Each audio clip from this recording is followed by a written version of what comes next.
आज के कार्यक्रम में आप सभी का स्वागत है। विशेष रूप से आदरणीय श्री संजय उपाध्याय और श्री ज्ञानेंद्र जी का कि आज आप जुड़े और कार्यक्रम की शुरुआत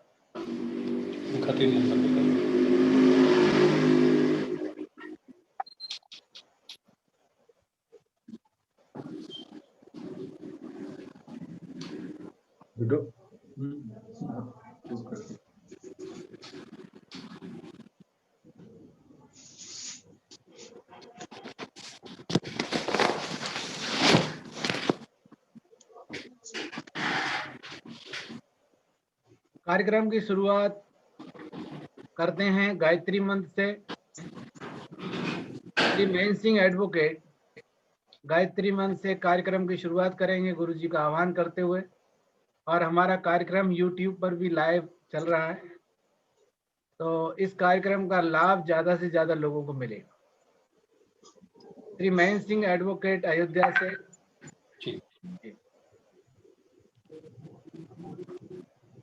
आइए हम सभी वेद मंत्र, गुरु मंत्र, महामंत्र का एक साथ एक स्वर में उच्चारण करें।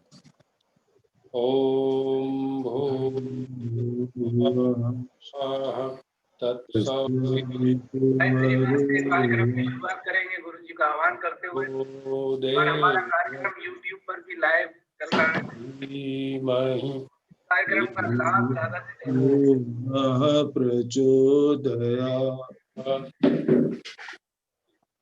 ओम गुरु ब्रह्मा गुरु विष्णु गुरुरेव महेश्वर। वेद मंत्र, गुरु मंत्र, महामंत्र का एक साथ एक स्वर में उच्चारण करें।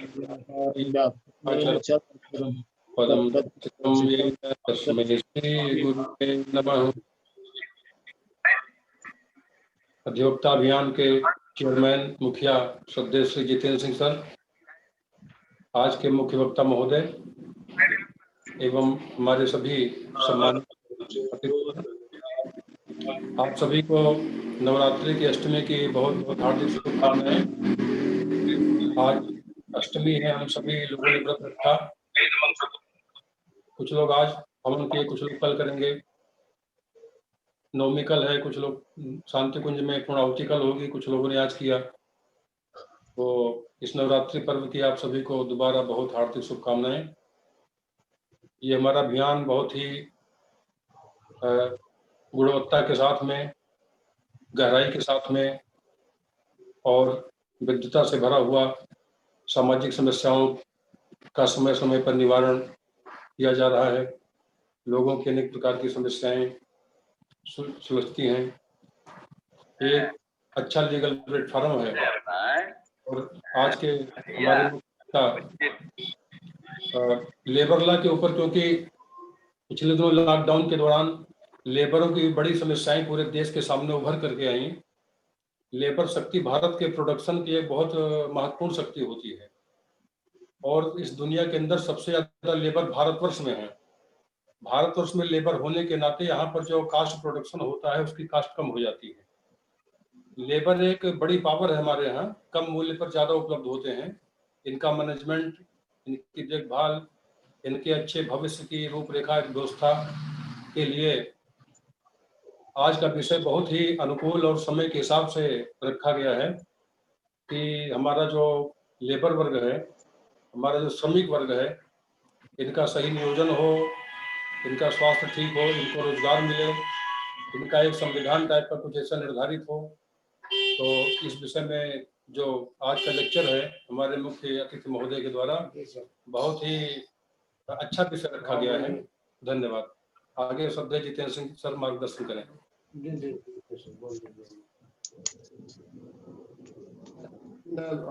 अभी हम मीटिंग है, 6 बजे बाद मीटिंग। आज के कार्यक्रम की शुरुआत हो इससे पहले वही बढ़ना है, उसके पीछे जाने की देरी बढ़। हाँ बिल्कुल मिलेगी। तिवारी जी, आपको भी अभी हम इनवाइट करेंगे बोलने के लिए। और उससे पहले आज के जो हमारे साथ जुड़े हैं ज्ञानेंद्र जी, आप पत्रकार हैं, और गायत्री मीडिया हाउस प्रज्ञा अवतार के प्रकाशन का आपने बहुत बड़ी उपलब्धि इस वर्ष में करी है।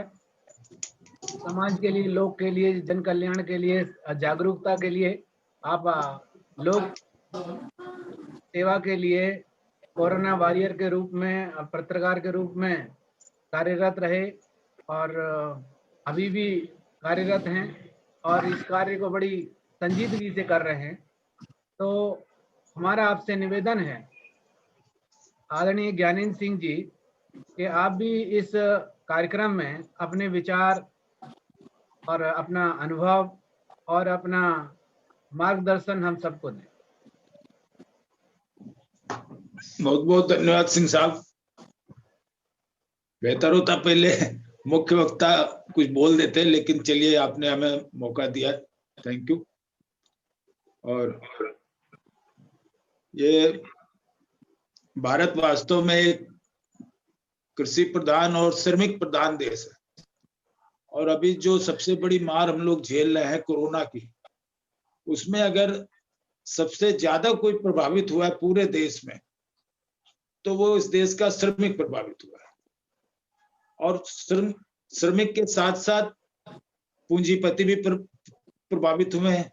अभी कितनी सारी फैक्ट्रियां बंद पड़ी हैं, बहुत जगह का लेबर अभी आया नहीं है। इस देश के श्रमिक ने कोरोना में पूरे विश्व को बता दिया अपनी ताकत का एहसास। 2-2 हजार किलोमीटर पैदल चल के उसने अपने साहस का, उसने अपनी कार्य क्षमता का प्रदर्शन पूरी दुनिया को दिखा दिया। हम लोगों ने उनकी खबरें छापी सिंह साहब, पैरों के छाले, और अकेले नहीं, बच्चे साथ में। और कोई चेन्नई से पैदल पैदल चला गया बिहार, कोई बिहार से बंगाल, कोई बंगाल से चला गया मध्य प्रदेश, इस तरह 1700-1700 किलोमीटर चल के। और इनकी जो हम लोगों ने खबरें छापी, वो खबरें पूरे विश्व में छपी।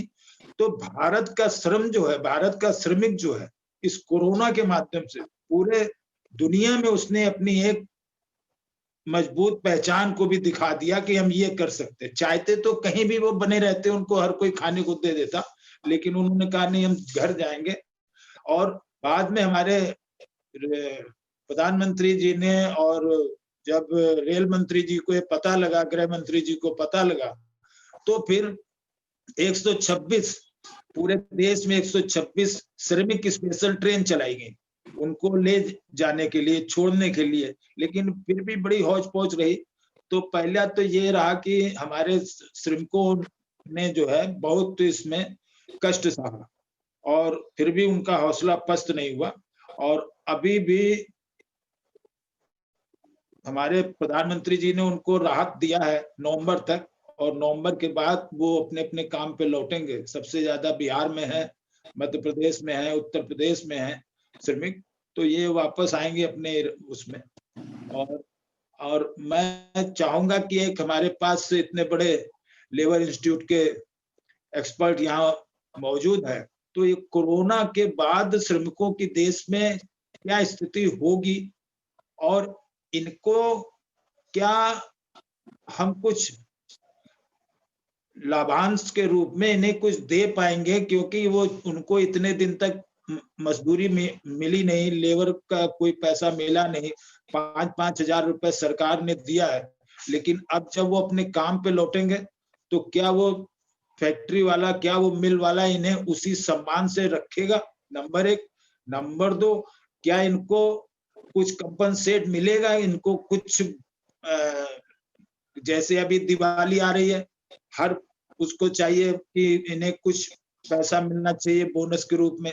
क्या इन्हें फिर से इनका नियोक्ता यानी एम्प्लॉयर जो है वो इन्हें वापस कुछ करेगा? क्योंकि श्रमिक कानून तो बड़ा शिथिल है साहब देश का, वो धीरे धीरे टूटता जा रहा है श्रमिकों के हित में, और इनके पूंजीपतियों के उसमें चला जा रहा है। दूसरा, निजीकरण ने श्रमिकों को और तोड़ दिया। उनके जो जितने भी हित हैं वो ज्यादातर पूंजीपतियों के हित में जा रहे हैं। आज जो श्रम और पूंजी का जो बंटवारा है उसका बहुत ज्यादा गैप आ गया। मतलब पहले 60-40 का रहता था, 30 70 का रहता था, लेकिन अब जो नियोक्ता जो है वो तो इसको तो 90% तक मुनाफा मिल रहा है और इनको टोटल मुनाफे का 10% मिल रहा है।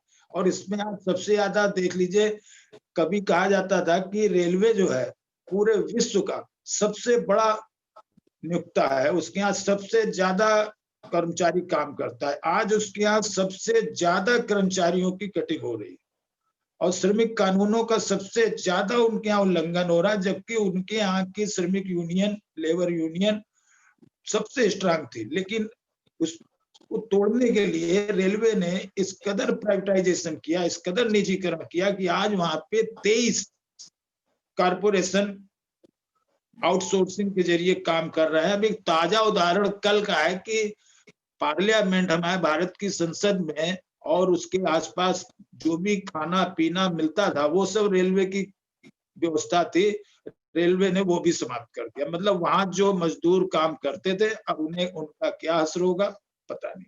तो मैं चाहूंगा आज इतने बड़े एक्सपर्ट हमारे पास आए हैं, ये तो हमने थोड़ी सी झलक दिखाई है, थोड़ा सा इस विषय पर भी प्रकाश डालें। थैंक यू जितेंद्र जी। बहुत बहुत धन्यवाद ज्ञानी सिंह जी, आपने जो स्टार्ट किया अपना, इससे जो वर्कर्स की, लेबर की जो समस्याएं हैं उनका निराकरण करने के लिए, उनका सॉल्यूशंस करने के लिए हम सब लोग इस पर विचार मंथन करेंगे। और ये प्रोग्राम एक शुरुआत है, इसमें हम आगे भी चर्चा रखेंगे जारी। तो आज के हमारे जो वक्ता हैं श्री संजय उपाध्याय जी, अब बिना ज़्यादा समय लिए हुए मैं उनको आमंत्रित करता हूं कि आप अपने जो हमारे इंडिया में लेबर लॉ का जंगल ऑफ लेबर लॉ था, लगभग कई सेंट्रल एक्ट थे, कई स्टेट एक्ट थे, अब उसको मिला करके जो सेंटर के एक्ट थे, कोडिफिकेशन ऑफ लॉ हुआ है लेबर लॉज का, और उसमें किस तरीके से एक परिदृश्य होता है, एक ओवरव्यू आप हमको दे सकते हैं कि क्या इसमें विशेष चेंज होने वाला है, और विशेष करके लॉकडाउन जैसी स्थिति में इससे जो आम मजदूर है उसको क्या फायदा होने वाला है। अब मैं प्रार्थना करूंगा संजय उपाध्याय जी से, जी आप अपना आज का वक्तव्य स्टार्ट करें।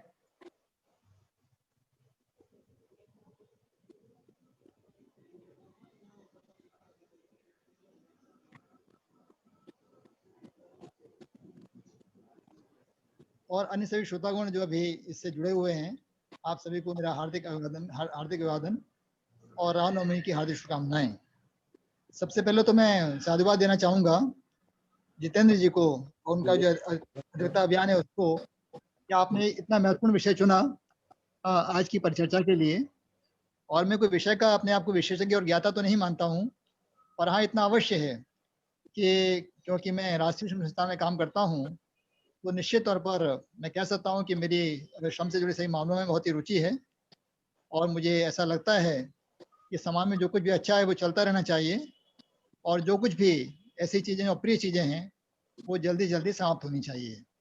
पहली बात तो ये है। दूसरा जो सबसे इम्पोर्टेंट बात ये है, वो मेरी मान्यता ये है, मैं ऐसा मानता हूँ, आप लोग उसे एग्री करते नहीं करें, मतलब आप, कि श्रमिक जो है वो साक्षात ईश्वर का अवतार है। तो ईश्वर का अवतार इसलिए है क्योंकि श्रमिक ब्रह्मा भी है, श्रमिक विष्णु भी है और श्रमिक महेश भी है। मेरी इस प्रकार की मान्यता का जो मेरा लॉजिक है वो ये है कि हमारे आसपास चारों ओर जो कुछ भी प्रकृति ने नहीं बनाया है, मतलब उन चीज़ों को छोड़ के जो प्रकृति ने बनाई हैं वो सारी चीज़ें उसको श्रमिक ही बनाता है। चाहे टेबल हो, चाहे चेयर हो, चाहे कुर्ता पजामा हो, चश्मा हो, घड़ी हो, पेन हो, हवाई जहाज से लेकर सुई तक हो, मतलब ऐसी कोई भी चीज जो प्रकृति ने नहीं बनाई है उसको श्रमिक ही बनाता है। तो इस नाते वो ब्रह्मा हुआ या ब्रह्मा का स्वरूप हुआ। और जो कुछ भी बन गया है वो हर चीज मेंटेन की जानी होती है, चाहे बच्चे की बाईसाइकिल हो, चाहे कार हो, चाहे हवाई जहाज हो, मतलब जो चीज भी बन गई है उसको मेंटेन किया जाना होता है एक निश्चित समय तक। और मेंटेन नहीं करेंगे तो वो चीज जल्दी खराब हो जाएगी। तो क्योंकि वो आपका श्रमिक ही उसको मेंटेन करता है, तो विष्णु भी हुआ। और हर चीज जो बन गई है वो एक निश्चित समय के बाद या तो विनष्ट हो जाएगी या उसको उसको उसको नष्ट करना होगा। जैसे मान लीजिए कोई पुराना पुल है और मान लो पुल की मियाद मान लीजिए 90 ईयर्स है, तो 90 ईयर्स से पहले ही उस पुल को तोड़ के नया पुल नहीं बनाएंगे तो वो मतलब कोई बड़ा हादसा हो सकता है, उससे जान माल की हानि भी हो सकती है। ऐसे मान लो कोई पानी का जहाज है, कोई पुरानी कार है, तो हर चीज जो बन गई है उसको नष्ट किया जाना होता है। और अक्सर जो उसका जो नाश किया जाना होता है वो किया जाना होता है पुनर्निर्माण के लिए। मैं अपनी बात फिर से दोहरा दूं, अक्सर जो उसका विनाश किया जाना होता है और या उसको जो विनष्ट किया जाना होता है वो किया जाना होता है पुनर्निर्माण करने के लिए। जैसे मान लीजिए कोई पुराना पुल टूटेगा तो नया पुल बनाया जाएगा, पुराना कोई आपका पानी का जहाज तोड़ा जाएगा। जैसे आपका गुजरात में जगह पड़ती है अलंग, वहां पर एक अलग से एक इंडस्ट्री है, शिप ब्रेकिंग इंडस्ट्री, में पुराने जहाजों को तोड़ा जाता है, फिर नए जहाज बनाए जाते हैं। तो इस नाते श्रमिक जो है साक्षात ईश्वर का अवतार है, वो ब्रह्मा भी है, विष्णु भी है और महेश भी है। इसलिए ईश्वर की सही आराधना क्या है? वो श्रमिक की सही आराधना है, वो श्रमिक की आराधना है। ईश्वर की हम आराधना करना चाहें तो ईश्वर की आराधना हम करते रहें, और मुझे लगता है साथ साथ अगर श्रमिक को जो उसका यथोचित सम्मान है या जो उसको मिलना चाहिए वो मिलेगा, तो हमको लगता है कि हम जो है मतलब इनडायरेक्टली वो ईश्वर की ही सेवा कर रहे हैं। दूसरी बात मैं कहना चाहूंगा कि हर व्यक्ति मतलब सेल्फ एम्प्लॉयड लोगों को छोड़कर, मतलब हमारे देश की जो आबादी है, अगर बच्चों को छोड़ दें, बुजुर्गों को छोड़ दें, तो जितनी भी आबादी है उसमें कुछ लोग या तो लोग सेल्फ एम्प्लॉयड हैं, या तो वो स्वनियोजित हैं, या वो कहीं ना कहीं काम करते हैं। तो हर ऐसा व्यक्ति जो सेल्फ एम्प्लॉयड नहीं है, जिसका खुद का कोई अपना काम धाम नहीं है, मान लो उसकी मूंगफली का ठेला उसका हो सकता है, गन्ने का रस निकालने की उसकी कोई ठेली हो सकती है, वो रिक्शा चालक हो सकता है, तो ऐसे सभी लोग जो पूंजीपति नहीं है और जो मतलब सेल्फ एम्प्लॉयड नहीं है, उनको छोड़ के सभी लोग किसी न किसी रूप में श्रमिक हैं। चाहे वो आपके डॉक्टर हों, चाहे वो आपके टीचर्स हों, चाहे वो आपका बस का ड्राइवर हो, चाहे ट्रेन का ड्राइवर हो, चाहे पायलट हो, तो वो सभी लोग क्या है? श्रमिक हैं। उनके श्रम का स्वरूप अलग अलग हो सकता है। वो आपके अकुशल मजदूर हो सकते हैं, अर्धकुशल मजदूर हो सकते हैं, कुशल मजदूर हो सकते हैं, या हाईली स्किल्ड लेबर्स भी हो सकते हैं। वो मानसिक श्रम करते हो सकते हैं, वो शारीरिक श्रम करते हो सकते हैं, या ऐसा भी हो सकता है वो दोनों तरह के काम करते हैं।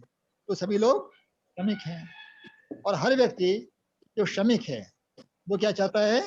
वो चाहता है योग्यता के माफिक काम, मुनासिब दाम, थोड़ा बहुत नाम और काम की न्याय संगत और मानवीय दशाएं। मेरे ख्याल सभी लोग इस बात से एग्री होंगे, चाहे व्यक्ति सरकार में चपरासी से लेकर के किसी बड़ी से बड़ी पोस्ट, चाहे कैबिनेट सेक्रेटरी हो, मतलब हर व्यक्ति वो यही चाहता है कि उसको योग्यता के माफिक काम मिले, मुनासिब दाम मिले, थोड़ा बहुत नाम मिले और उसके काम की दशाएं न्याय संगत और मानवीय हों। मैं थोड़ा इसको एक्सप्लेन कर दूं कि मान लीजिए सपोज किसी आदमी ने पॉलिटेक्निक किया है या बीटेक किया है, तो वो मजबूरी में कोई किसी काम को स्वीकार तो कर लेगा, पर वो संतुष्ट तभी रहेगा जबकि उसको उसकी योग्यता के अनुसार काम मिले। मान लीजिए किसी आदमी ने एमएससी फिजिक्स में किया, बीएड किया, फिर कुछ समय सिविल सर्विस की तैयारी करता रहा और मान लो वो उसको उस एग्जाम को क्वालिफाई नहीं कर पाया, बाद में उसने बीटीसी कर लिया और प्राइमरी में टीचर हो गया, तो उसको काम तो मिल गया है पर वो काम उसकी योग्यता के माफिक नहीं है। तो पहली बात तो है योग्यता के माफिक काम। दूसरा क्या है? हर व्यक्ति उम्मीद करता है या आकांक्षा रखता है, ये उम्मीद करता है या आशा रखता है कि उसको योग्यता के माफिक मतलब उसको काम के माफिक दाम मिले। दाम है ना सैलरी या रेमुनरेशन या मजदूरी, चाहे जो भी कहें। तो कई बार क्या होता है कि ऐसा देखा गया है अक्सर कि लोगों की योग्यता तो काफी है, वो मेहनत भी करते हैं और उनको काम के अंदर सैलरी जो मिलती है वो बहुत कम मिलती है। मैं आपको एक उदाहरण देना चाहूंगा कि आपसे कुछ वर्ष पहले मैंने एक छोटा रिसर्च किया था, वो फैकल्टी मेंबर्स जो होते हैं इंजीनियरिंग कॉलेज में, उनकी काम की दशाओं पर। तो बहुत से लोग बीटेक थे, एमटेक थे, है ना, और जो आपके बहुत सारे कॉलेज हैं मध्य प्रदेश में, महाराष्ट्र में, कर्नाटका में, यूपी में, सब वो लोग टीचिंग कर रहे थे। पर मैंने पूछा आपको सैलरी कितनी मिलती है? तो उत्तर मिला साहब हमको सैलरी मिलती है 15,000 रुपए या 16,000 रुपए या 20,000 रुपए। तो ये भी क्या है ना, ऐसा व्यक्ति भी संतुष्ट नहीं रहेगा। तो ये हो गया आपका योग्यता के माफिक काम, मुनासिब दाम और थोड़ा बहुत नाम। और हर व्यक्ति ये भी चाहता है कि वो जो काम करता है, वो जो कंट्रीब्यूट कर रहा है, उसके बदले उसको रिकॉग्नाइज किया जाए, मतलब उसके कंट्रीब्यूशन को रिकॉग्नाइज किया जाए। रिकॉग्नाइज कैसे करते हैं हम? रिकॉग्नाइज करते हैं हम उसको प्रॉपर सैलरी दे करके, और उसकी और जो मानवीय आवश्यकताएं हैं एक इंसान के नाते, मतलब उसमें उसको वीकली अवकाश चाहिए, उसको घर में कोई बीमार हो तो उनको अटेंड करने के लिए उसको छुट्टी चाहिए, और उसके बूढ़े माँ बाप में दूर, उसके जहाँ वो काम करता है उससे दूर रहते हैं, तो कभी कभी उसको अवकाश मिलना चाहिए, बीच में अपने माँ बाप को देख करके आ सके। और व्यक्ति मान लो काम करते करते थक जाता है, तो बीच में कभी कभी उसको थोड़ा मनोरंजन का अवसर भी मिलना चाहिए। तो ये हुआ मतलब रिकॉग्निशन। और लास्ट ये हुई आपकी वही काम की न्याय संगत और मानवीय दशाएं। मतलब व्यक्ति ये भी अपेक्षा करता है कि भले ही मान लो काम करता है पर उसके काम की दशाएं कैसी हो, न्याय संगत हो और मानवीय हो। उसको आर्थिक मजबूरियों के चलते 12-14 घंटे काम न करना पड़ता हो, बहुत शोर शराबे में काम न करना पड़ता हो, बहुत ठंड में काम न करना पड़ता हो, है ना। ये ऐसे माहौल में काम करने को विवश ना होना पड़े जहाँ बहुत तरह के हैजार्ड्स हों, या उसको मान लो वहाँ अपमानित होना पड़ता हो। ये सब स्थिति, इन सबसे व्यक्ति बचना चाहता है। तो फिर से मैं रिपीट कर दूं कि हर व्यक्ति जो श्रमिक है वो चाहता है योग्यता के माफिक काम, मुनासिब दाम, थोड़ा बहुत नाम और काम की न्याय संगत और मानवीय दशाएं। मैं आपको एक छोटा एग्जांपल देकर सुनाना चाहूंगा कि आपने देखा होगा बहुत से सिक्योरिटी गार्ड्स हमारे काम करते हैं हमारे कंट्री में, उनकी संख्या करीब 60 लाख के आसपास है। हमारे, आपको भले ही विश्वास ना हो, तो जितना हमारा कमांड है ना, तो हमारा हमारा डिफेंस है, उस सब की संख्या से भी ज्यादा इनकी संख्या है। तो करीब 60 लाख सिक्योरिटी गार्ड्स काम करते हैं। और ज्यादातर सिक्योरिटी गार्ड्स काम करते हैं, उनके काम के नॉर्मल घंटे 12 घंटे वो काम करते हैं। और मान लो ऐसा सिक्योरिटी गार्ड जो उनको रिलीव करके दूसरा गार्ड आने वाला है, किसी गार्ड से नहीं आ पाया, तो उनको 24 घंटे भी काम करना पड़ता है। और ऐसे ही क्या होता है कि उनकी जो यूनिफॉर्म होती है वो कहना चाहिए मौसम के अनुकूल नहीं होती है। कहीं कहीं तो क्या होता है, टेम्परेचर होता है 45 डिग्री 47 डिग्री, और वो बाहर धूप में खड़े होते हैं, और वहां भी उनसे अपेक्षा की जाती है वो टाई बांधेंगे, फुल स्लीव शर्ट पहनेंगे, कैप भी लगा के रखेंगे। तो मुझे लगता है वो क्या होता है, उनको बड़ी घुटन सी होती है। ऐसे ही क्या होता है, छोटी मोटी गलती, मान लो 24 घंटे वो काम कर रहे हैं, 12 घंटे काम किया, फिर दूसरा गार्ड नहीं आया, 12 घंटे फिर से काम किया, और जरा सी नींद आ गई बीच में, किसी ने देख लिया आपका फील्ड ऑफिसर आता है, तो निकाल के उनको बाहर करते हैं। मान लो शेव नहीं कर पाया तो निकाल के बाहर करते हैं। तो कई बार क्या होता है कि उनको बिना कोई नोटिस दिए, मतलब एक दिन पहले बताएंगे कि आपकी ड्यूटी यहाँ से हटा के वहां लगा दी गई है। तो आप कल्पना कीजिए कि मान लो कोई सिक्योरिटी गार्ड काम करता है और उसको वहां से 25 किलोमीटर दूर उठा के भेज दिया गया, तो वो कहाँ जाके अपना मकान तलाशेगा, कैसे बच्चों में दाखिला कराएगा। तो ये सब मानवीय सरोकार हैं जिसकी व्यक्ति हमेशा अपेक्षा करता है। तो मैंने बताया आपको, फिर से दोहरा दूं, मेरा मानना क्या है कि आपका जो श्रमिक है वो ब्रह्मा भी है, विष्णु भी है और महेश भी है। और दूसरा, हर व्यक्ति जो काम करता है वो उम्मीद करता है कि उसको योग्यता के माफिक काम मिले, मुनासिब दाम मिले, थोड़ा बहुत नाम मिले, और उसके काम की दशाएं न्याय संगत और मानवीय हों। ये एक बहुत ही रीजनेबल एक्सपेक्टेशन है, जिससे शायद ही कोई आदमी मना करेगा। ये महत्वपूर्ण बात है, जैसा जैसा आप सभी जानते हैं कि हम सभी को सरवाइव करने के लिए लगातार या अनवरत रूप से वस्तुओं और सेवाओं की आवश्यकता पड़ती है। और वस्तुओं और सेवाओं की निर्बाध आपूर्ति को सुनिश्चित करने में पूंजीपति और श्रमिक दोनों ही करीब करीब इम्पोर्टेंट, एक ही बराबर इम्पोर्टेंट भूमिका अदा करते हैं। किसी का भी रोल कम ज्यादा नहीं है, दोनों एक दूसरे के पूरक हैं। और समस्या क्या है कि जहां एक और पूंजीपति चाहता है तो इसको पूंजी के बदले मैक्सिमम पॉसिबल रिटर्न मिले, वो चाहता है जो उसने पूंजी निवेश किया है उसको मैक्सिमम फायदा मिले। नहीं, श्रमिक क्या चाहता है, श्रमिक वही चारों चीजें चाहता है जो बताया आपको, योग्यता के माफिक काम, मुनासिब दाम, थोड़ा बहुत नाम और काम की न्याय दर्शाएं। और जो पूंजीपति है वो क्या होता है, इसको एक कॉस्ट के रूप में देखता है, क्योंकि अगर वो जो श्रमिक है वो जितना पैसा उसका बनता है उतना पैसा देगा तो उसको कॉस्ट के रूप में देखेगा, उनको कोई सामाजिक सोशल लाभ देगा वो भी उसको एक कॉस्ट के रूप में देखता है। तो हमेशा क्या होता है, इन दोनों के हितों में एक टकराव की स्थिति बनी रहती है। और इस टकराव की ज्यादा समय न रहे, क्योंकि टकराव की स्थिति रहेगी तो उससे उत्पादन प्रभावित हो सकता है, सेवाओं की आपूर्ति प्रभावित हो सकती है, और बहुत तरह की समस्याएं आ सकती हैं।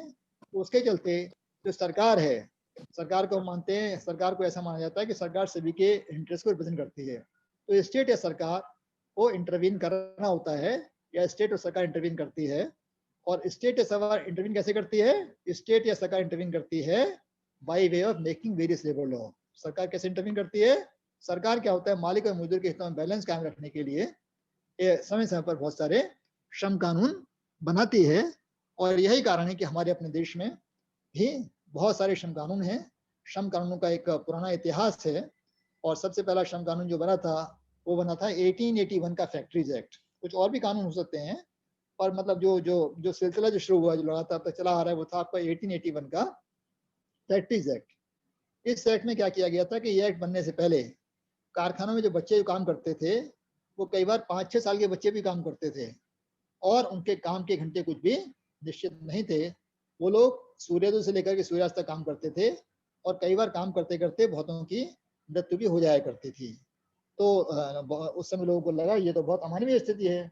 तो पहली बार बच्चों के काम की आयु तय की गई कि कोई भी बालक जो 7 साल से कम छोटी आयु का है वो फैक्ट्री में काम नहीं करेगा और 12 घंटे से अधिक काम नहीं करेगा। फिर वही कानून आपका जो कारखाना अधिनियम था वो 1891 में रिवाइज हुआ, फिर 1901 में बना, है ना। फिर कई बार संशोधन होते होते उसमें फिर एक आपका जो अभी का जो वर्तमान कानून था, आपसे कुछ समय पहले तक वो था, उसको बोलते हैं कारखाना अधिनियम 1948, कारखाना अधिनियम 1948। और बाद में ऐसा आपको पता होगा कि 1984 में, वर्ष 1984 में भोपाल में एक बहुत बड़ी गैस त्रासदी हुई थी जिसको हम बोलते हैं भोपाल मिग गैस ट्रेजेडी। तो उसके बाद भी उस कानून में बहुत सारे इंपॉर्टेंट बदलाव किए गए थे। तो ये मैंने आपको एग्जांपल दिया एक छोटे कानून का। तो ये आपका पहला कानून बना। उसके बाद फिर आपके बहुत सारे कानून, जैसे आपका 1923 में, वर्ष 1923 में बना कर्मकार क्षतिपूर्ति अधिनियम, फिर 1926 में बना ट्रेड यूनियन अधिनियम, फिर आपका उसके बाद बना 1936 में वेतन भुगतान अधिनियम, फिर आपका 46 में बना जिसको हम बोलते हैं औद्योगिक नियोजन स्थायी आदेश अधिनियम, फिर आपका 47 में बना औद्योगिक विवाद अधिनियम, फिर जैसा मैंने आपको बताया कि 1948 में बना कारखाना अधिनियम। उसके बाद फिर आपका कर्मचारी राज्य बीमा निगम, कर्मचारी राज्य बीमा अधिनियम, है ना। फिर आपका प्रोविडेंट फंड एक्ट, फिर ग्रेच्युटी एक्ट, फिर मातृत्व कल्याण अधिनियम, फिर आपका बंधुआ मजदूरी प्रथा उन्मूलन अधिनियम, और 1979 में अंतर्राज्यीय प्रवासी श्रमिक अधिनियम। तो इस तरह से बहुत से आपके labour laws time to time बनाए गए। 1891 के बाद से लेकर के लगातार जो सिलसिला भी कुछ समय पहले तक चालू था। तो सरकार क्या होता है, वो इंटरवीन करती है और बैलेंस करने का प्रयास करती है मालिक और मजदूर के हितों में। और यहाँ इस बात का उल्लेख करना बहुत आवश्यक है कि हमारा जो संविधान है, भारत का संविधान जो है, भारतीय संविधान के हिसाब से जो आपके श्रम और उससे जुड़े जो मामले हैं वो आते हैं समवर्ती सूची में। हमारे संविधान में 3 तरह की सूचियां हैं, संघ सूची, राज्य सूची और समवर्ती सूची। तो श्रम और से मामले वो समवर्ती सूची में आते हैं। इसका आशय ये हुआ कि श्रम से जुड़े मामलों में जो हमारी जो केंद्रीय आपकी जो विधायिका है, जो अभी संसद जिसको हम बोलते हैं, उसको भी लॉ बनाने का अधिकार है और राज्यों की विधानसभाओं को भी लॉज बनाने का अधिकार है। यही कारण है कि हमारे देश में जो आपके जो लेबर लॉज हैं वो केंद्र सरकार के भी हैं और राज्य सरकारों के भी हैं। तो अभी कुछ समय पहले तक हमारे केंद्र सरकार के जो लॉ थे वो करीब 44 लेबर लॉज थे, 44 के आसपास लेबर लॉज थे। फिर पिछले 3-4 वर्षों में कुछ लॉज को रिपील कर दिया गया, खत्म कर दिया गया। और अभी जो मैं भी जिसकी चर्चा भी करूंगा, अभी 4 जो कोड बनाए गए हैं, उससे पहले टोटल हमारे कंट्री में 32 लेबर लॉज ऐसे थे जो सेंट्रल गवर्नमेंट ने अधिनियमित किए थे। उसके अलावा क्या है कि आपकी, जैसा मैंने बताया कि राज्य आपका समवर्ती सूची का विषय है, तो बहुत सारे राज्य, मतलब करीब करीब सारे राज्यों के अपने भी सारे कानून है। जैसे मैं आपको उदाहरण देना चाहूंगा कि हर राज्य का अपना है शॉप्स एंड एस्टेब्लिशमेंट एक्ट, जिसको बोलते हैं दुकान और वाणिज्यिक अधिष्ठान अधिनियम। हर राज्य का अपना अलग है। ऐसी क्या है, शायद आपकी जानकारी में नहीं होगा लोगों की, मैं आपको बताना चाहूंगा कि हमारे देश में 2 राज्य ऐसे हैं, केरल और त्रिपुरा, जहाँ पर जो खेतिहर जो मजदूर हैं उनके लिए अलग से कानून है, जिसको हम बोलते हैं केरला एग्रीकल्चर वर्कर्स एक्ट और त्रिपुरा एग्रीकल्चर वर्कर्स एक्ट। ऐसा कोई कानून सेंटर में तो नहीं है, पर ये 2 कानून ऐसे हैं जो आपके केरल और त्रिपुरा में बने हुए हैं। ऐसे ही क्या होता है महाराष्ट्र स्टेट में, महाराष्ट्र में काफी जो ट्रेड मूवमेंट आंदोलन है काफी मजबूत है, और वहाँ जो लोग आपका सर पे बोझा उठाने का काम करते हैं, जिनको हम पल्लेदार बोलते हैं, या जो माल की ढुलाई करते हैं, उनके लिए अलग से है Mathadi workers act, Maharashtra Mathadi workers act. ऐसी 2 स्टेट्स हमारे यहाँ ऐसे भी हैं, जैसे आपका यूपी और मध्य प्रदेश। तो वैसे तो हमारे केंद्र का अलग से कानून है, इसको हम बोलते हैं औद्योगिक विवाद अधिनियम 1947, वो सेंटर का है। पर ये 2 स्टेट्स ऐसे हैं, बल्कि महाराष्ट्र भी ऐसा 3 स्टेट ऐसे हैं जिनका अपना अलग से इंडस्ट्रियल डिस्प्यूट्स एक्ट भी है, औद्योगिक विवाद अधिनियम भी है। तो इस तरह से मैं कहना चाहूंगा कि टोटल हमारे यहाँ अब से कुछ समय पहले तक 44 लॉज सेंट्रल गवर्नमेंट के थे और करीब 100 से अधिक लॉज ऐसे थे जो स्टेट गवर्नमेंट के थे। तो इसमें से क्योंकि लॉ कुछ बहुत पहले बनाए गए थे, तो ऐसा महसूस किया जा रहा था कि बहुत से लेबर लॉ समय के साथ वो पुरातन पड़ गए थे, प्राचीन पड़ गए थे और वो समय के साथ संगत नहीं बैठते थे। उसके अलावा क्या था, दूसरी बात ये थी कि उनको लगता था, लोगों को लगता था जो आपके मजदूरों के संगठन हैं, जैसा मैं थोड़ा आपको बताना चाहूंगा कि हमारे देश में करीब 11 संगठन ऐसे हैं जिनको बोलते हैं केंद्रीय श्रमिक संगठन। जैसे उदाहरण के लिए आपका AITUC है ना, उसके अलावा इंटक है, भारतीय मजदूर संघ है, हिंद मजदूर सभा है, UTUC है, TUCC है। तो टोटल आपके 11 हमारे देश में क्या है, वो केंद्रीय श्रमिक संगठन है। तो उनको भी ऐसा लगता था कि लेबर लॉज जो है जिस पर्पस के लिए बनाए गए थे वो अपने पर्पस को सर्व नहीं कर पा रहे हैं, अपने उद्देश्यों को प्राप्त नहीं कर पा रहे हैं। दूसरी ओर जो मालिकान थे या जो पूंजीपति थे, उनको लगता था कि लेबर लॉज के चलते उनका बहुत ही शोषण होता है, उनको त्रस्त और परेशान किया जाता है, उनसे बहुत तरह के रिकॉर्ड्स की, रजिस्टर्स की अपेक्षा की जाती है। तो दोनों की डिमांड थी। तो एक लंबे समय से डिमांड इस तरह की थी और ऐसा महसूस किया जा रहा था कि लेबर लॉज में बदलाव लाने की आवश्यकता है।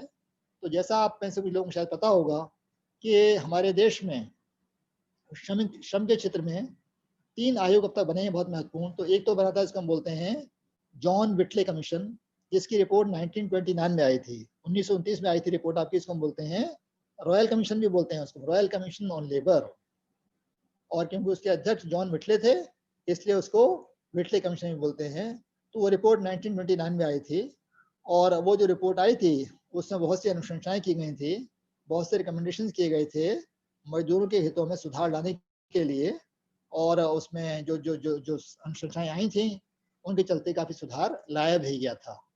फिर ऐसा एक बहुत महत्वपूर्ण इंपॉर्टेंट आयोग बना था, उसकी रिपोर्ट आई थी 1969 में, वर्ष 1969 में। और उस आयोग के अध्यक्ष थे सुप्रीम कोर्ट के निवर्तमान न्यायाधीश जस्टिस PB गजेंद्र गढ़कर, न्यायमूर्ति PB गजेंद्र गढ़कर। तो वो आयोग की रिपोर्ट 1969 में आई थी। उस आयोग ने भी बहुत सी इंपॉर्टेंट अनुशंसाएं की थी और उन अनुशंसाओं के चलते ही एक आपका बहुत ही इंपॉर्टेंट जो लॉ है जिसको हम बोलते हैं कॉन्ट्रैक्ट लेबर एक्ट, है ना, या जिसको हम बोलते हैं ठेका मजदूरी प्रथा उन्मूलन अधिनियम, ठेका मजदूरी प्रथा विनियमन और उन्मूलन अधिनियम, वो भी उसके चलते आया था। और बल्कि जिस संस्थान में मैं काम करता हूँ उसकी स्थापना भी जो हुई थी वो भी उस आयोग की अनुशंसाओं के चलते हुई थी। और ऐसा ही एक तीसरा जो बहुत इंपॉर्टेंट जो आयोग बना था उसकी रिपोर्ट आई थी वर्ष 2002 में और उसके अध्यक्ष थे रविंद्र वर्मा। रविंद्र वर्मा साहब जो मोरारजी देसाई की सरकार थी, मोरारजी देसाई देश के प्रधानमंत्री थे, उस सरकार में वो श्रम मंत्री थे पहले और बाद में उनकी अध्यक्षता में आयोग बनाया गया था। और उस आयोग में मतलब बहुत से जो आपके जो प्रख्यात लोग थे श्रम के क्षेत्र में वो आयोग के उसके मेंबर्स थे। तो वो ये जो आयोग तीसरा जो आयोग आया था उसकी अनुशंसाओं में एक बहुत महत्वपूर्ण अनुशंसा ये थी कि जो बहुत सारे लेबर लॉज हैं उनको घटाने की उनको आवश्यकता है। उसमें बहुत सारी विसंगतियां हैं, बहुत सी इनकन्सिस्टेंसीज हैं और बहुत से जो टर्म्स हैं उनकी परिभाषाएं बहुत तरह की है, मतलब अनेक तरह की समस्याएं थी। तो उनका भी सुझाव था कि जो इतने सारे लेबर लॉज हैं कम से कम सेंटर के फील्ड में उन लेबर लॉज को घटा के उनकी संख्या कम की जाए। और उसी के चलते अभी हाल ही में विगत 3-4 वर्षों में सरकार ने काफी उसमें मतलब रुचि दिखाई और सभी ने प्रयास किया, सरकार के कर्मचारियों ने, और आपका मतलब बहुत लेवल में प्रयास किए गए, मतलब किसी एक व्यक्ति को श्रेय देना ठीक नहीं होगा। तो जो 44 लेबर लॉज थे, जो 44 लेबर लॉज थे, जैसे हमने बताया कि 44 लेबर लॉज थे और उसमें से कुछ लेबर लॉज तो ये कोडिफिकेशन से पहले समाप्त कर दिए गए थे, पर टोटल 32 लॉज अभी बचे हुए थे। तो उन जो 32 लॉज थे, जो 32 लेबर लॉज थे, उसमें से 29 लेबर लॉज को, मैं फिर से बता दूं, 29 लेबर लॉज को 4 लेबर कोड्स में संहिताबद्ध कर दिया गया है। मतलब 32 labour laws have been codified into 4 major labour codes. और वो जो लेबर कोड्स है, पहला जो लेबर कोड है उसका नाम है लेबर कोड ऑन वेजेस, मजदूरी पर श्रम संहिता। इस कोड में जो पुराने जो 4 एक्ट थे उनको शामिल कर लिया गया है, जिसमें आपका पहला एक्ट है आपका पेमेंट ऑफ वेजेस एक्ट, जिसको हम बोलते हैं मजदूरी भुगतान अधिनियम 1936। दूसरा है न्यूनतम मजदूरी कानून 1948।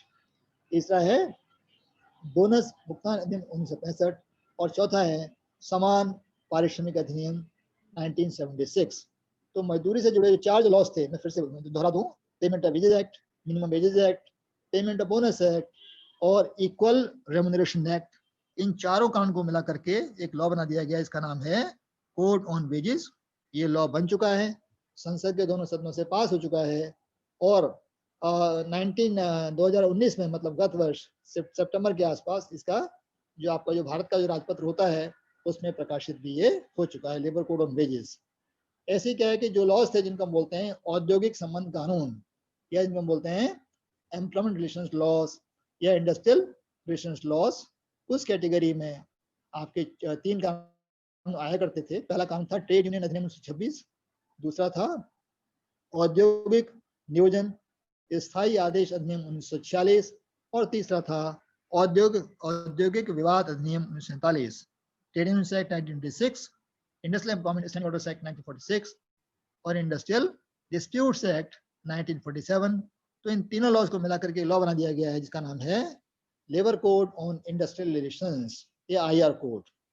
उसके अलावा तो ये दो लॉ हो गए। मैं फिर से बता दूं, जो आपका पहला कोड बना कौन सा, कोड ऑन वेजेस, जिसमें शामिल हो गया payment of wages act, minimum wages act, payment of bonus act और इक्वल रेम्यूनरेशन एक्ट। इन 4 को मिला के बन गया आपका लेबर कोड ऑन वेजेस 2019।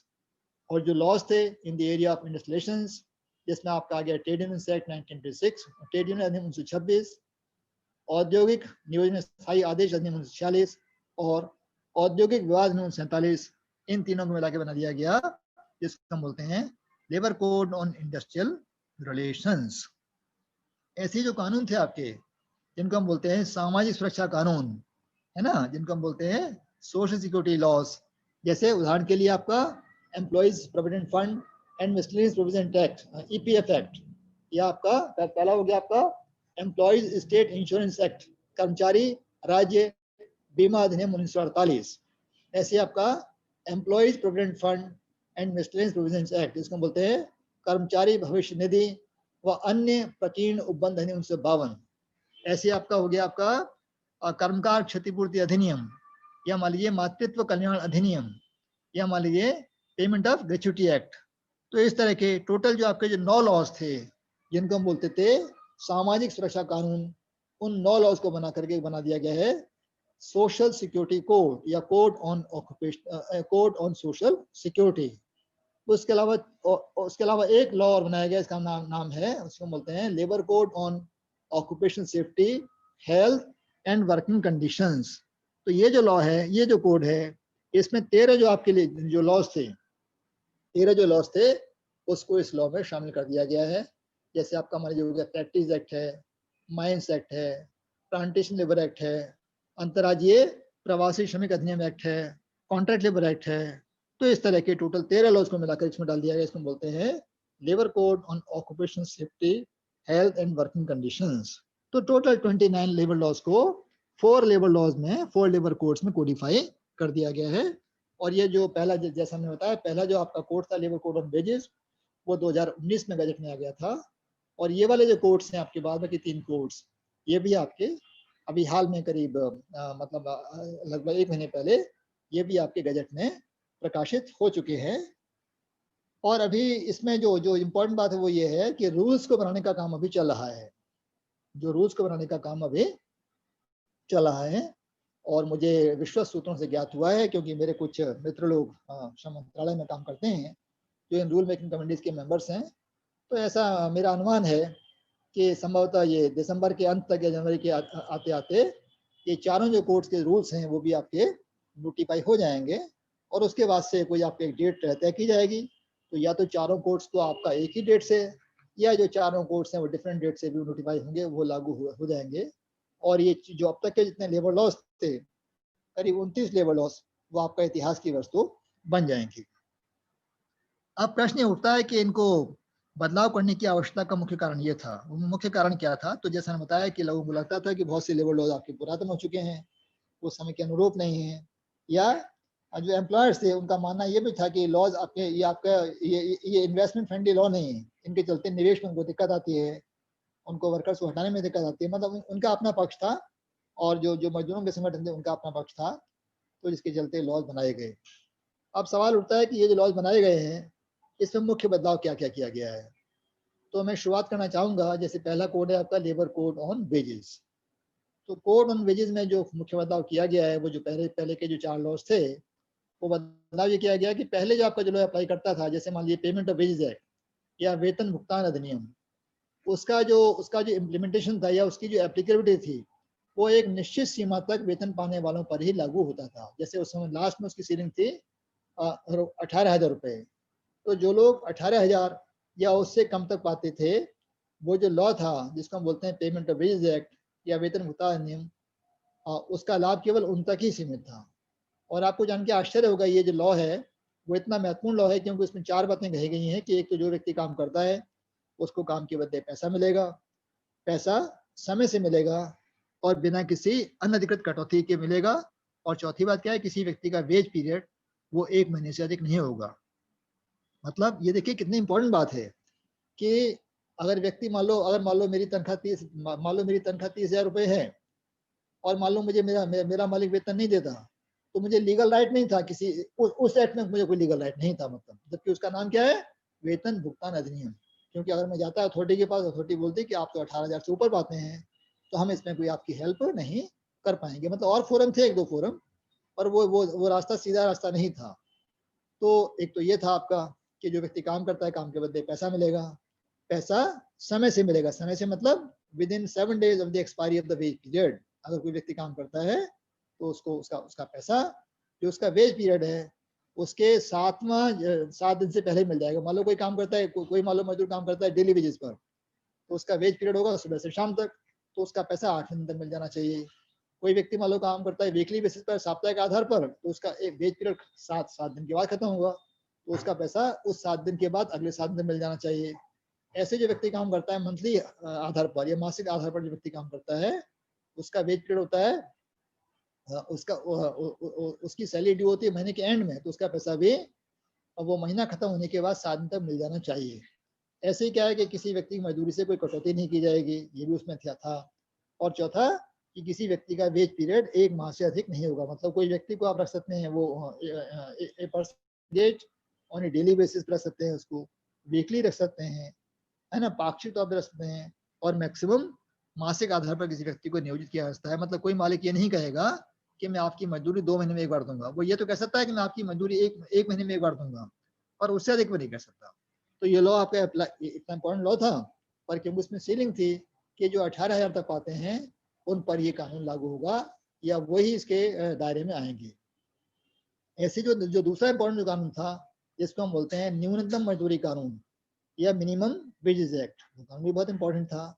क्योंकि न्यूनतम मजदूरी का सिंपल सा मतलब क्या हुआ कि जिंदा रहने वाला एक मजदूरी, उसमें जो मजदूरी तय होती है वो इतनी होती है प्राय एक व्यक्ति अगले दिन काम करने के लिए आ सके, मतलब उसमें इतनी सामर्थ्य शक्ति रहे कि अगले दिन काम करने के लिए आ सके। और उस लॉ में कंडीशन क्या थी कि वो कानून उन पर ही लागू होता था, उन रोजगारों पर जो उसमें शेड्यूल में आते थे, जिसको हम बोलते थे शेड्यूल्ड एम्प्लॉयमेंट्स। तो ये भी इस कानून की एक लिमिटेशन थी। ऐसे कि तीसरा जो कानून था वो था समान पारिश्रमिक अधिनियम, और चौथा कानून क्या था, पेमेंट ऑफ बोनस एक्ट। तो इन चारों कानून को मिला करके अभी ये लेबर कोड ऑफ वेज बना दिया गया है। और इसकी अच्छी बात क्या है कि इसमें किसी तरह की सीमा नहीं रखी गई है। जैसे पहले आपकी जो सीमा थी पेमेंट ऑफ वेज एक्ट में, क्या वो खाली उन पर लागू होगा जो पाते हैं 18,000 तक, तो उसमें कोई सीमा नहीं रखी गई है। अगर कोई व्यक्ति 60,000 पाता है, 70,000 पाता है, कोई हाईली स्किल्ड वर्कर है, और उसके साथ भी उसको मतलब मजदूरी टाइम से नहीं मिलती है, या मालिक उसकी मजदूरी से कोई मनमानी कटौती करता है, या उसको बहुत लेट पैसा देता है, तो वो भी इसके दायरे में आ जाएगा। ऐसे जो आपका जो शेड्यूल था न्यूनतम मजदूरी कानून में, वो शेड्यूल अब खत्म कर दिया गया है। अब न्यूनतम मजदूरी सरकार क्या है, वो शेड्यूल वाली सीमा खत्म हो गई। अब सब जगह सरकार को न्यूनतम मजदूरी तय करनी होगी। तो क्या है कि जो आपका जो लेबर कोड से क्या किया है कि जो आपका जो मजदूरी से संबंधित कानून थे उनका सार्वभौमिकीकरण कर दिया गया है, उनको यूनिवर्सलाइज कर दिया गया है, और उनके दायरे में जो पुराने जो आपके जो ये 2 कानून थे उसके दायरे में मुश्किल से 30-35% लोग आते थे। पर अब क्या है कि इन 2 कानून के दायरे में अगर कोई मुद्दा है जो मजदूरी से जुड़ा हुआ है, तो सारे के सारे वर्कर्स ही इस कानून के दायरे में आएंगे। तो पहली बात तो ये हुई।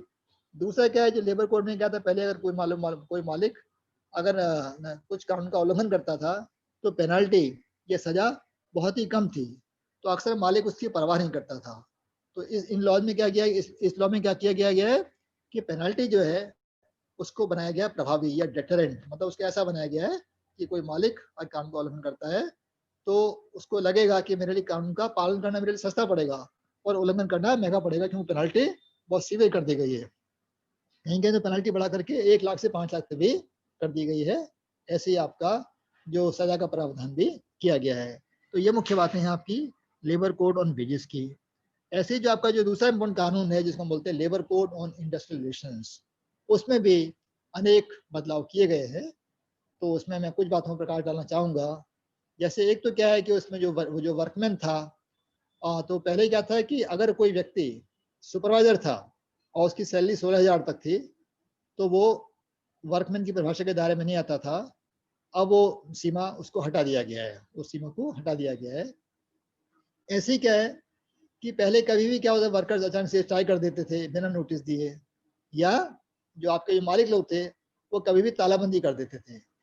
तो पहले जो आपका जो स्ट्राइक देने की जो रिक्वायरमेंट थी, जैसे क्या होता है जब भी वर्कर्स स्ट्राइक करते हैं या मालिक मान लो तालाबंदी करता है तो उसको नोटिस देना पड़ता है सरकार को, मतलब लेबर डिपार्टमेंट के अधिकारियों को नोटिस देना होता है, जिससे कि सरकार इंटरवीन करके मसले को सुलझा ले।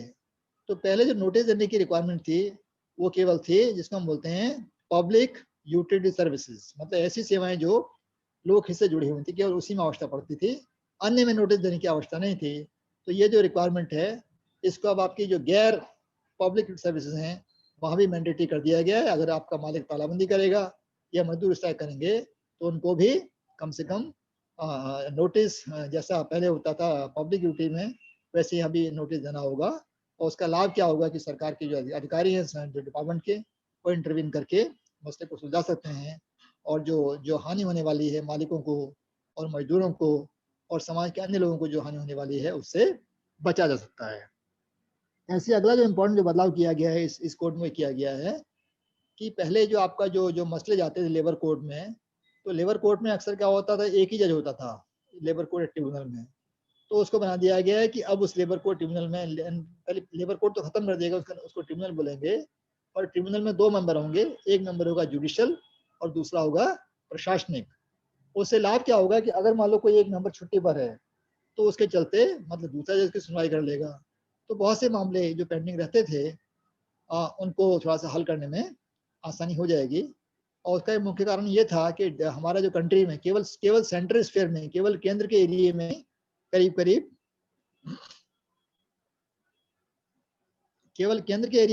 करीब आपके 23,000 केसेस पेंडिंग थे।